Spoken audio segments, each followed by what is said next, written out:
Hello guys, welcome back to my YouTube channel Tritiya classes. तो दोस्तों, आज अपने पढ़ने वाले हैं विद्या संबल योजना के बारे में। ठीक है, ये एक लेटेस्ट न्यूज़ चल रही है विद्या संबल योजना।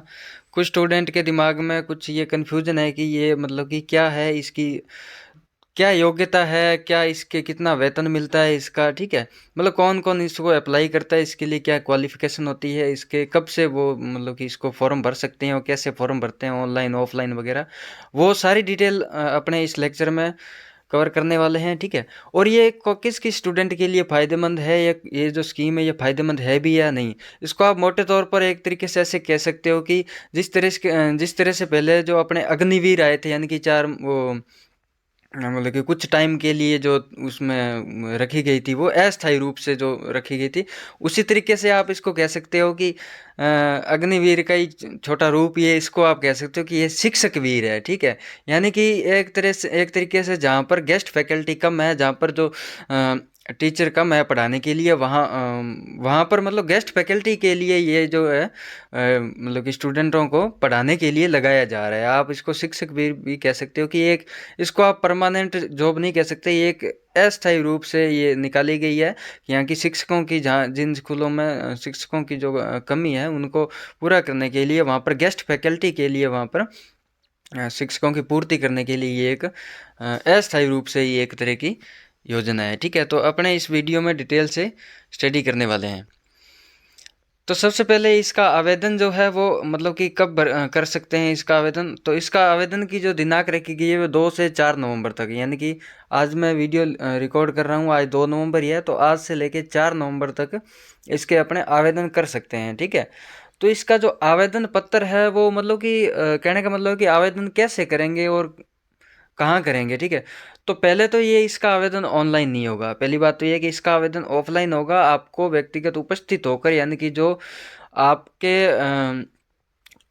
जिस विद्यालय में आप आवेदन करना चाहते हैं उस संबंधित विद्यालय का संस्था प्रधान या उसका जो पीओ है वहाँ पर जाकर आपको आवेदन करना पड़ेगा। समझे, यानी कि जो जिस विद्यालय में आप जाके आवेदन करना चाहोगे उस संबंधित विद्यालय का या तो कोई संस्था प्रधान होगा या फिर वहाँ का जो पीओ होगा वो आपका आवेदन लेगा। आपका आवेदन ऑनलाइन नहीं होकर ऑफलाइन लिया जाएगा, आपको उपस्थित होकर वहाँ जाके ये आवेदन करना पड़ेगा। ठीक है, 2 से 4 नवंबर तक।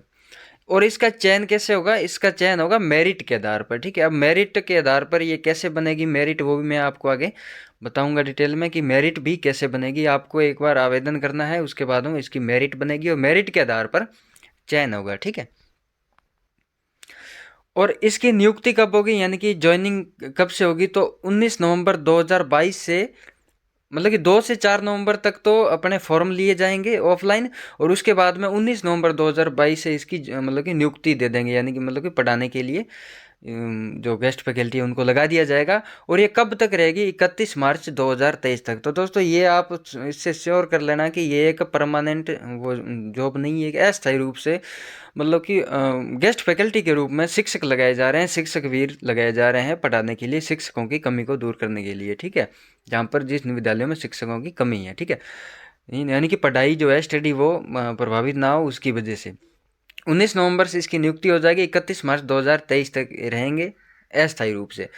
वर्किंग आवर्स की बात कर लें, यानी कि कितने घंटे आपको पढ़ाना होगा, वहाँ पर लगभग 2 से 3 घंटे आपको पढ़ाना होगा। ठीक है, तो ये ध्यान रखना है कि मतलब कि पूरे दिन में 2 से 3 घंटे आपको पढ़ाना है। और कौन सा विद्यालय में आप इसको अप्लाई कर सकते हो, तो आपके घर के नज़दीक वाला जो विद्यालय, यानी कि 5 किलोमीटर के आसपास जो भी आपके घर के नज़दीक है विद्यालय, वहाँ पर आप मतलब कि वो विद्यालय आपको ये मतलब मिलेगा। ठीक है, पढ़ाने के लिए। ठीक है, योग्यता की बात करें, यानी कि क्या क्वालिफिकेशन होनी चाहिए। अगर आप व्याख्याता के लिए भर रहे हो फॉर्म, तो आपके पोस्ट ग्रेजुएशन होना जरूरी है, उसके अलावा बीएड होना जरूरी है। ठीक है, आप एक से ज़्यादा पद के लिए भी भर सकते हो, लेकिन आपको एक पद के लिए सेलेक्ट करेंगे, जो जिसमें आपकी मेरिट के हिसाब से ज़्यादा आप सेलेक्ट होंगे वही सिलेक्ट किया जाएगा।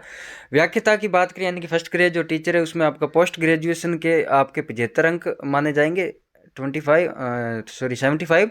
और जो बीएड है उसके 25 मार्क माने जाएंगे, यानी कि 25% मार्क जो है आपके बीएड के माने जाएंगे। और ये दोनों आपको जोड़ के इसकी मेरिट बनी जाएगी और उसके हिसाब से आपको सेलेक्ट किया जाएगा। ठीक है, फिर नेक्स्ट अगर वरिष्ठ अध्यापक की बात करें यानी कि सेकंड ग्रेड की बात करें तो स्नातक यानी कि जो जिसको अपने ग्रेजुएशन होना जरूरी है, व्याख्याता में पोस्ट ग्रेजुएशन होना जरूरी है, और वरिष्ठ अध्यापक में ग्रेजुएशन होना जरूरी है, और उसके साथ साथ आपको बीएड भी होना चाहिए। सेम उसी तरह इसमें भी स्नातक में 75% मार्क जो काउंट किए जाएंगे और बीएड के अंदर 25% मार्क जो है काउंट किए जाएंगे।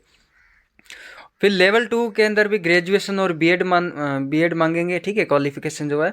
और लेवल 1 के अंदर 12th और जो डीएलडी या बीएसटीसी है वो इसमें मांगे, यानी कि 12th के 75% मार्क और डीएलडी और बीएसटीसी के 25% मार्क इसमें लेवल 1 के अंदर होंगे, ठीक है। तो ये थी इसकी मतलब कि योग्यता, यानी कि व्याख्याता की क्या योग्यता है, वरिष्ठ अध्यापक की क्या योग्यता, लेवल 2 और लेवल 1 इन सब की क्या योग्यता है, किस बेस पर आपको वो लेंगे, ठीक है, गेस्ट फैकल्टी में।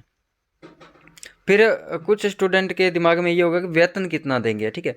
तो वेतन इसमें घंटे के हिसाब से है, जैसे अगर व्याख्याता है अलग अलग पोस्ट का है उस हिसाब से, जैसे व्याख्याता है तो उसका तो 1 घंटे का 400 मिलेगा, ये लगभग आपका पर मंथली 30,000 हो जाएगा, ठीक है। अगर वरिष्ठ अध्यापक है तो उसका 350 मिलेगा एक 1 आवर का, और तो 25,000 हो जाएगा ये पर मंथ।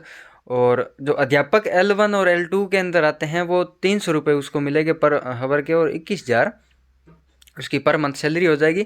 और जो प्रयोगशाला सहायक और जो शारीरिक शिक्षक है, जो पीटीआई जिसको बोलते हैं, प्रयोगशाला सहायक और शारीरिक शिक्षक, इनके लगभग पर मंथ 21,000 हो जाएंगे, और 300 जो रुपये हैं पर आवर इनको भी मिलेंगे, ठीक है। तो आप कह सकते हो कि 21,000 से लेके 30,000 तक इसकी इसमें सैलरी है, वो मतलब कि पोस्ट के हिसाब से है, जैसे फर्स्ट ग्रेड को ज़्यादा मिलेंगे, सेकेंड ग्रेड को कम मिलेंगे, उस हिसाब से इसको क्लासीफाई कर रखा है वेतन को, ठीक है। और उसके अलावा अगर कोई सेवानिवृत्त कर्मचारी है, यानी कि जो पहले अपनी सेवाएं दे चुका है इसमें, मतलब कि शिक्षा विभाग में सेवानिवृत्त कर्मचारी है, उसको भी इसमें मौका दिया जाएगा, लेकिन उसकी शर्त यह है कि वो 65 वर्ष तक उसकी आयु होनी चाहिए। 65 वर्ष से अगर ज़्यादा कोई है तो उसको इसमें नहीं लेंगे, ठीक है। तो इस चीज़ का भी ये आप ध्यान रखना, कोई अगर सेवानिवृत्त कर्मचारी भी ये भरना चाहता है तो वो भी भर सकता है। तो ये दोस्तों अब किस स्टूडेंट के लिए फ़ायदेमंद है और किसके लिए मतलब कि नुकसान है, वो भी आप देखो वैसे देखो तो ये एक तरह की अस्थायी है, यानी कि परमानेंट तो है नहीं, ठीक है। उन स्टूडेंट के लिए फ़ायदेमंद ज़्यादा रहेगा जिनको मतलब कि जो स्टडी कर रहे हैं, अध्यापक की तैयारी कर रहे हैं या फर्स्ट ग्रेड सेकंड ग्रेड की तैयारी कर रहे हैं, लेकिन उनको आर्थिक तंगी हो रही है, यानी कि आर्थिक तंगी चल रही है। तो वो क्या कर सकते हैं भी, मान लो कि वो 7-8 घंटे दिन में खुद पढ़ते हैं, खुद का जो भी है, उसके अलावा उनके पास अगर 2-3 घंटे एक्स्ट्रा मिलता है, ठीक है, तो वो 2-3 घंटे में ये मतलब कि पढ़ा सकते हैं, ठीक है। इससे क्या है कि एक तो टीचिंग स्किल बढ़ेगा, दूसरा जो आप रिवीजन होता रहेगा जो भी आप स्टूडेंट को पढ़ाओगे, उसके अलावा आपकी जो आर्थिक तंगी की वजह से वो भी दूर हो जाएगी, ठीक है। तो उसके अलावा अगर जिसके ये नहीं है कि कोई दिक्कत नहीं है, तो वो अपने जो टारगेट है, अपना जो फोकस है उस पर ध्यान रखो, इस पर ज़्यादा ध्यान नहीं देना, क्योंकि ये ऐसा ही है, कुछ नहीं है।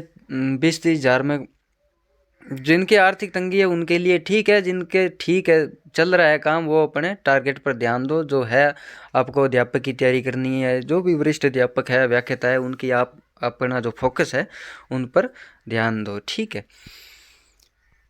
ठीक है दोस्तों, मिलते हैं नेक्स्ट वीडियो में, तब तक के लिए जय हिंद।